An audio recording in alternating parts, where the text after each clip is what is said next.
Welcome to the Small Kitchen of Glory. I'm Smoke and I'm in the kitchen. Today I'm going to be making some Detroit style pizza from the scratch. This is a journey I've been on for so long and it's culminated in this video. Today we're going to be making the poolish and it's all going to be weighed out with my talking blinker scale. And then, how about we stop that? Tomorrow we're going to make the homemade sauce. We're going to put all the toppings on it. We're going to feed it to Sarah and see if it turned out delicious. There's a whole bunch of stuff I've had to buy just for this pizza journey. The scale, a whole bunch of bread flour, obviously, a pizza stone. We want 315 grams of flour. We're just gonna check it. That was so good. The reason we're doing this because we want 100% hydration. So we're going to do 315 grams of flour with 315 milliliters or grams of water. And that's going to be the base for our poolish with the yeast and honey. Let's get water.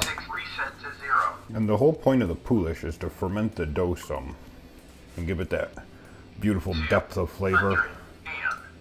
I'm looking for 315. Just pouring it in a little bit at a time. Well, that's more than 315. 314 milliliters. A couple drips. 315 milliliters. Boom! 315. Let's go. Now I'm going to heat this up in the microwave and activate the yeast. We have 5 grams of yeasties. We're going to dump them in there. 5 grams. I hope that said 5, didn't it? We're going to whisk these up just a little bit, and then we're going to add a little bit of honey. I don't know how to get 5 grams of honey, but it might be a little bit more than 5 grams, but that won't hurt anything.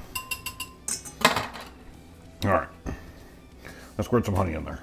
Get off me. How much does that look like? 17 grams. 17? Well, we did like 10 grams of honey. You know what? That's okay. That's okay. Lots of good food for the yeasties. We don't need the scale anymore, actually. We're going to put that over there. We're going to play a game called Shut Up Scale. We're going to whisk this up, dump it into the flour. Stop yelling at me! Then we're just going to mix it up with a wooden spoon. Let it sit on the counter overnight. For about, I don't know, probably about 18 hours. Before we get cooking. Get the old trusty bamboo spoon. Put these yeasties in here. And remember, it's 315 of each. Want to make sure we get all of our yeasties. 315 mils of water. 315 grams of flour. We're just going to mix this together. It's going to be super wet, super goopy. But that's what, let's get these out here. Usually when I'm testing out these doughs that I've been making, because that's what I've been trying to perfect is the dough. I like the sauce I make, it's delicious, but the dough is a real struggle. So this journey has been a lot of work trying to get this just perfect for me. But as I was saying, normally when I make the doughs, I'm not doing the poolish. I'm just whipping it together. It's like a speed poolish.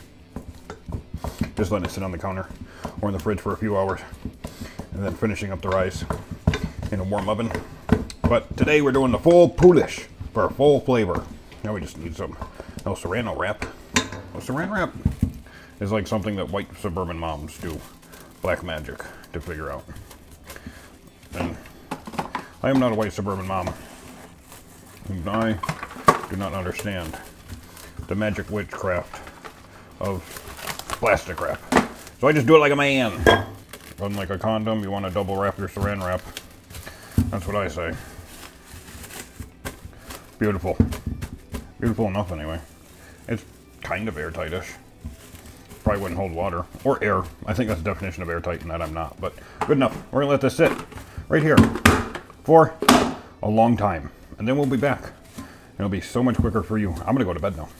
And tomorrow, pizza. Kaboom! Now how do I get this off without tearing it like an animal? This has been sitting on the top of the stove, just relaxing there. I'll put that in my pocket for about 18 hours. Oh, look at that frothy goodness. That frothy poolish. I keep calling them Polish.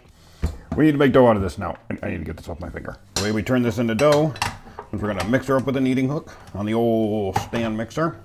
We're going to add in a remaining 105 grams of flour, which I have right here. We're going to do a tablespoon of salt and a teaspoon of olive oil. So we're going to get this mixing. And I'm just going to start adding in the flour. A little bit at a time till she's all in there. 1 good tablespoon of sea salt. Going to sprinkle that in while it mixes. Beautiful. And then we want a little bit of olive oil.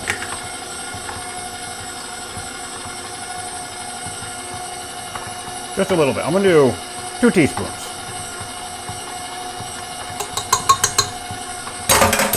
Now I'm going to aggressively mix this for about 5 minutes. We have some dough. Some dough. All right, we're gonna dish this out the way, like so. So we can put the bowl there. This is a very, very hydrated dough. It's super wet. It might even be a little bit more wet than I'm used to. Oh, it's sticking. Oh, it's sticking bad. This is actually way too loose. It's actually way the F too loose. We're gonna need more flour. Yeah, I think the condensation from warm to cold from night to day really added too much condensation in the bread dough. I've made this enough. I know this is way too wet. I'm gonna put a little bit more in there on top because I should be able to form it into a ball without it sticking horribly. It should be really sticky, but this is like English muffin dough more than bread dough. We're gonna give this a little mix and just work this flour into it. Okay. Drop it like it's hot. All right. That's better. I do believe. I hope so. Yeah, it's in more of a ball shape. We want it to be super wet. We're going to oil the shit out of our hands. I have an oiled plate here that I'm going to let this rest on. We're just going to scrape this out. We're going to get into a ball, even though a ball doesn't really mean much. Yeah, that's better. It's sticking, but not to the level that it was. All right, we're going to let that sit. Get this little extra bit out. Get on there. We want a nice wet dough. That is going to make it super fluffy. We're going to let this sit for about 20 minutes to rest. Then we're going to put it in the pan, and I'm going to wash. While we're waiting for the overhydrated dough, I'm going to go ahead and make the seasonings for my sauce. It's going to be a tablespoon of basil. It's just going to be in a can of Cento crushed tomatoes, the big guy. So it's going to do 3 teaspoons or a tablespoon of basil. That dough is actually really, really pissing me off. For some reason, there was so much condensation that it really screwed it up. We're going to do 2 big old teaspoons of oregano. This is way more sauce than for 1 pizza, but it just gives me an excuse to make 2. That's why I do it again. What's this? Garlic? Oh yeah. What I like to do with the garlic is start with 2 teaspoons, and then towards the end, when it's done, I throw in another teaspoon. We like garlic around here. You can probably just do a teaspoon and a half if you want to. We're going to do a half a teaspoon of the smoked paprika. This is unconventional, but I like the smokiness of the paprika. Teaspoon and a half of onion. So we're going to do that right quick. Is that the half? Yeah. This is a recipe I just did to my taste, the way, well, me and Sarah, the way we like our yummies, our sauce. That's the MSG. That goes in later. We're going to do a half a teaspoon of red pepper flakes. You need a little bit of bite in that there sauce. And then a half a teaspoon of MSG to make everything more yummy. Here's the sea salt. We'll just grab a teaspoon or the half. We'll grab the whole. And there we go. We have all of our seasonings ready for the sauce when we cook it while the dough rises. The dough is almost done being rested, so I'm going to olive oil up my Lloyd pan. The way I do this, it works good for me. So I get some olive oil on my fingers and rub it on the edges of the pan first. And then after I get this all rubbed up, I'm going to put a tablespoon of olive oil down in the bottom and then also rub that all around to make it beautiful. I'm just putting a nice coating along the edges here just to make sure that we get a nice, good release without any real issues. And flavor. All right, so we're just gonna pick up this olive oil, dip the tablespoon in, pick it up, and pop it right in there. I'm just gonna slowly mix this around because it does like to splatter. Just coaxing the olive oil. And this is where we're gonna rise the bread dough. Assuming that this overhydrated piece of shit dough is going to rise properly.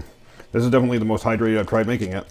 More hydrated the better, but this is going to be a real doozy. I can say that. We want to make sure we get this. Use your hand. You just use your finger and get it all up in the corners. Some people might use a brush, but those people are pussies. You got to get in there with your hands, like a man. This dough is definitely oiled up. This dough is definitely spread out already. I didn't even really have to do anything. I'm just oiling the top of it some here, just like so. We're just going to do our best to get it all off of here. It's already starting to rise a little bit, so that's good. We're just working her all together. I olive oiled this plate, so it will come off without any real issue. But boy, I'm actually excited to see how this turns out. This has turned into a new experiment, which I like. More oil on the hands. Can't have too much. All right. Pick this up and just kind of work her into a ball. Work her into a ball. She's working good. She's working good. She likes it. She likes it. She's drooping. She's drooping. All right. We'll get her into a ball here. Look at that fat baby. We're going to put her down roughly in the middle. Just like so. I'm just going to use my fingertips to press her out. Just the old dimple. They call it the dimple. You can stretch it if you need to, but you can use the backs of your hands, the fronts of your hands, the sides of your hands, whatever does it for you. But we're just going to work her into the corners the best we can. It doesn't have to be all the way there yet, because we can, after we let it rest, we can do this again. But this is so loose that it's actually going into the corners pretty good on the first try. We're not going to get quite there, but that's okay right now. I want the edges to be a little bit thicker than the middle, because that middle always poofs up when you cook it. All right, let's get some wrap. A lot of people will just put the dough in the pan and let it sit for an hour before they dimple it. But I've done both. I haven't noticed a huge difference in the dimpling right away or not. And this lets me use a little bit less time for a rise, which is what I'm looking for. I'm hungry and I want my pizza. There we go. We got this beautiful. I'm just going to put this in the oven and let it sit for an hour, and I'm going to make the sauce. Making Mr. Sauce here is very easy. You just dump your whole damn can of centos in here. We'll make sure we get all of it out. Grab me a wooden spoon. And once this gets hot, we're just going to dump in our seasoning, stir it good, and just let it be at heat for a while on a very low simmer, just until she thickens up a little bit. That's all. It's pretty. Well, it's actually not pretty simple. It is literally the simplest. It don't get more simple. You know, it just boobled. Then I came back and it stopped boobling. There's a booble. Just little bubbles. Little bubbles and boobles. I'm going to go ahead and, oh man, just the smell of these cento tomatoes are so good. Get yourself some cento tomatoes. Do yourself a favor. We're going to put in some of this here seasoning. Mix her in.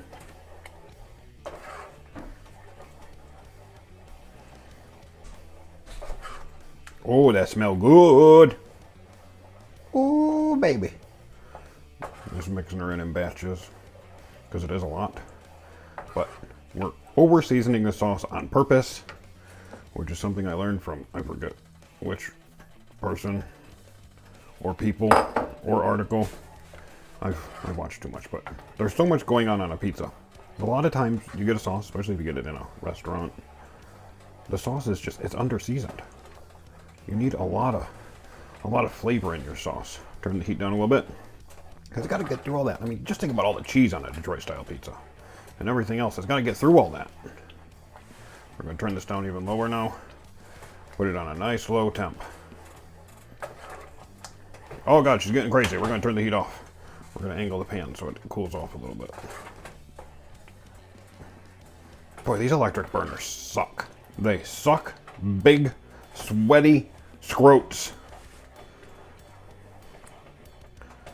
Okay, there we go. That's beautiful. We're just going to keep stirring because I don't want my potatoes to scorch at all.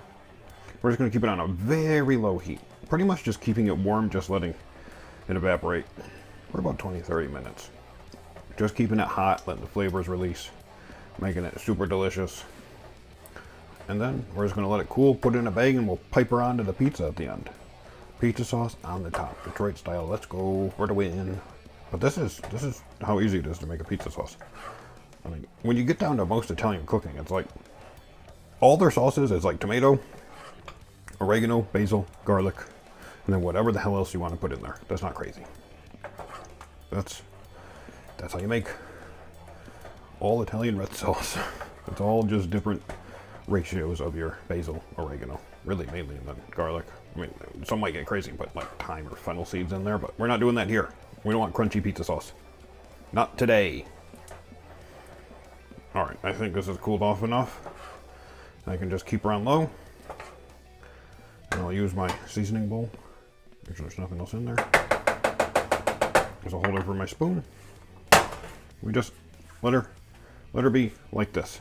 Stir it occasionally, and that's all. Towards the end, I'll put in another teaspoon of garlic and maybe a little shake of lemon juice. I don't know why I like that little zest that you get from lemon juice. Just a little bit. Maybe like a teaspoon, just a little. You know, you take that bite, you're like, what's that? Oh, it's lemon juice. And just, it's so good. So, yeah, that's all I'm going to put in here, in addition to the normal stuff. Oh, it smells like pizza sauce. Chemistry has happened in the pan. This is how you test it. You poke your finger in. Hot, baby. Oh my God, that's so good. Oh, the red pepper. Oh, I love the bite on that. Well, that was a failure. We'll edit that out. No, we won't. I only actually let this go up for 45 minutes because I checked her and she's looking good. All right, I need some olive oil in my hands and I'm going to dimple this out to the corners very gently. Just, actually, she did it all on her own. I take it back. I don't really have to do anything. I just got to make sure she's even. And I'm just going to let it continue to rise. I mean, she's looking pretty good. I'm just probably going to give it another 45 minutes. And then we're going to make some pizza. That's pleasant. It doesn't have to be perfect in my experience. I almost never get it perfectly flat. They say you're supposed to, but you know, to each their own. All right, I'm going to put this back in the oven with the light on. Assuming I can get this saran wrap where it needs to be. Like everything involving bread, it's a lot of waiting. But oh boy, this is literally the most delicious pizza. It's way better than anything you're going to buy at some crappy restaurant. I'll tell you that right now. Way better than any chain deep dish. They're probably doing it better in Detroit, I would assume. That's where it's from. They damn well better. They're doing it better than some blind guy in his kitchen in northern Michigan. You sons of bitches. Oh, that's beautiful. Look at how beautiful that saran wrap is. Oh man, that might be my best saran wrap I've ever done in my life. Oh, I wanna take a picture of that and make it my profile picture. That's beautiful. All right, I'm gonna let this sit for another 45 minutes, an hour, and then we're going to par bake it, and we're gonna add the toppings and make delicious pizza. I'm so excited. I love pizza. And we have a pizza dough that's as risen as I determined it's gonna be. It's been about an hour and a half. Let me get that plastic off of there. Oh yeah, she's pretty good. All right, so what I'm going to do now is par bake this. I have the oven preheated to a 450, 475-ish. Let's get rid of this. I'm going to get on some mitts. We're going to put this in the oven on the pizza stone, which is currently sitting in the oven, because that pizza stone absorbs all the heat. And then when I put this pan on there, it's going to suck all that heat off the stone right in the bottom of the pan and crisp it up. This is par bake. We're going to cook it for 8 minutes. I know we're steamed up, but there we are. Now what I have here is my sauce, which has been in the fridge to get nice and cold. And I'm going to scoop some of it into a freezer bag. A non-freezer bag would probably work better because the bottom's flat, but it is what it is. We're going to get some sauce in here so that I can use this to pipe when we want to make the top all good and saucy. Because you want to do lines on the top of the Detroit style. So that's why I'm doing this. It's a mess, but it's okay because we can just seal this and wash it off. I'm just going to squeeze most of the air out of this by just rolling it on itself. And just press down a little bit, and then this will be ready to sauce with. It's about a cup of sauce. We'll just snip off the corner and squeeze around there. I also have some fresh cut black olives, some baby bella mushrooms, which are all going to be going on there. And because I'm so nice to Sarah, pineapple. Oh yeah, and there's 20 pepperonis here. I wasn't going to open up a new thing of pepperoni for one, because it should be 3 rows of 7. So we'll wing it.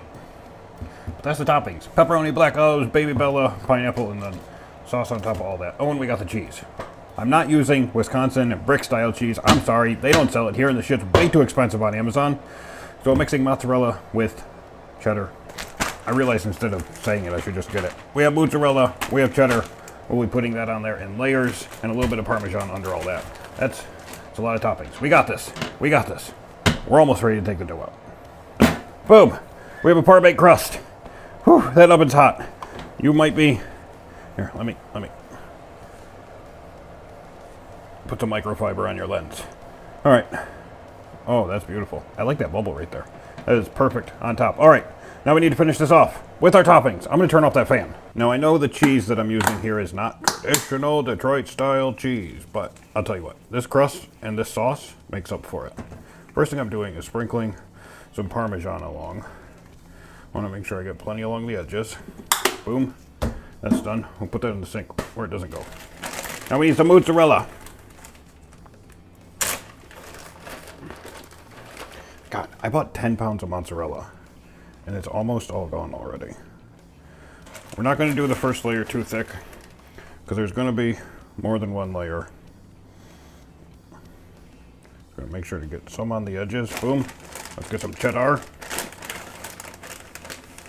Again, the cheese makes a difference, but if your pizza is made and broken by the cheese, then, well, that's just sad. In my experience, all the beauty of the pizza comes from the crust and the sauce. Toppings and all that are secondary, they're fine, but they don't make or break the pizza. All right, we're gonna do some mozzarella around the edge real quick. Just kind of run it around and then sprinkle some on the middle. Oh, that's looking pretty beautiful. We want that mozzarella on the edge to make the, what is it called? FICO? FICO? I think FICO is your credit score. Shucks, I forget the name of it. The cheese crowns on the edge. All right, and then just a little bit more sharp cheddar over the top. Beautiful. We're done with cheese, mostly. And the reason I par-baked this, I don't remember if I said this before, but it is because if you don't, at least if I don't, then when I get around to baking the pizza for 20 minutes total, we have a burnt top and the crust still isn't quite done.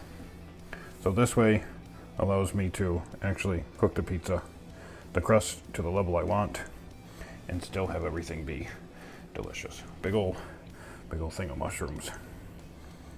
I usually use canned mushrooms, but you know, I thought since I'm making a video, let's get some actual baby bellas and make this beautiful. Look at that. Look at that. We still have a couple more olives. I didn't measure these olives. I just cut up some and decided I would like that many. I forgot the pepperoni. I got so excited about everything else. Well, this is going to be back afterwards. We're putting the pepperoni on top of everything else. YOLO. Oh, geez. Oh, geez. This is not how you're supposed to do it. I forgot the pepperoni. I forgot the pepperoni. I got so excited about black olives. I didn't even count that pepperoni either. 1, 2, 3, 4.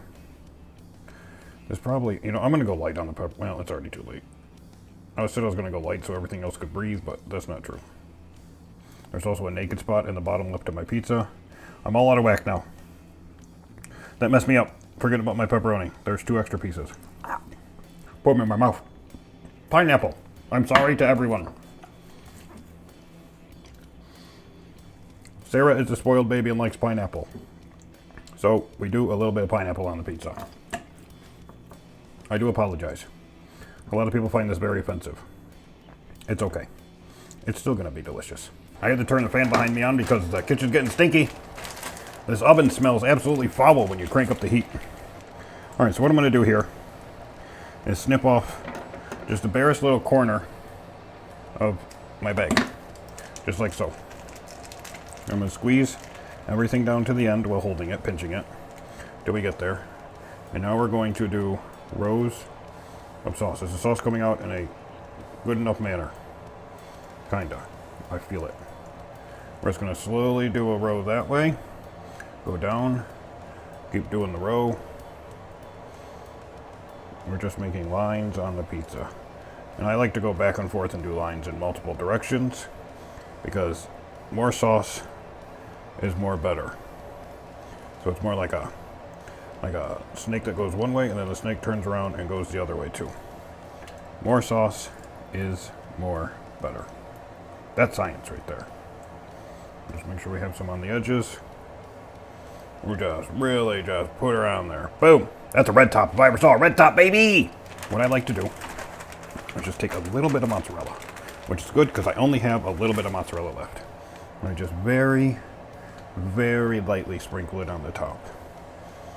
Just to give it a little bit of goodness up there.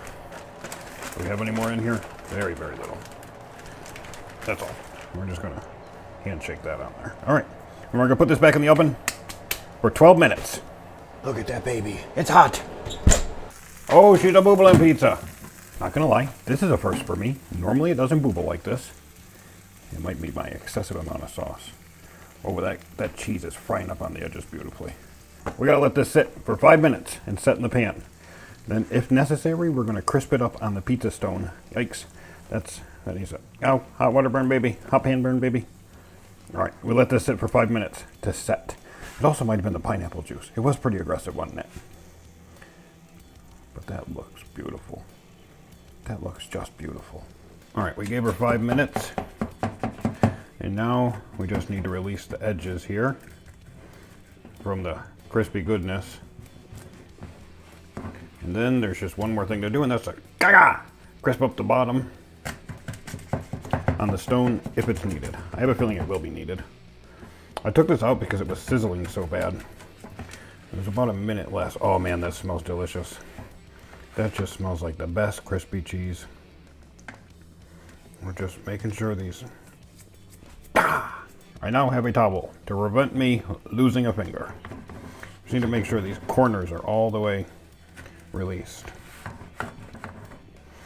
Just using a good old plastic spatula. I guess it's nylon. All right, now the fun part. We got to get this off of this and onto the cooling rack. It's always fun. I'm not good with my left hand, but I'm even worse at doing this the other way. So put spatula. We're going to use the right hand to get the spatula in there.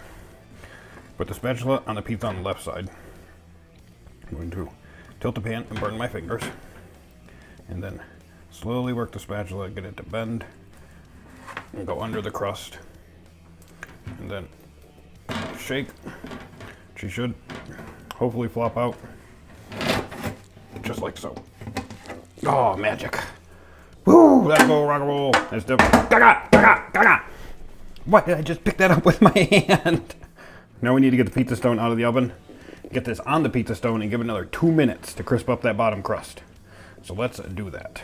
Now the best way to refer to this pizza stone is ripping hot as balls.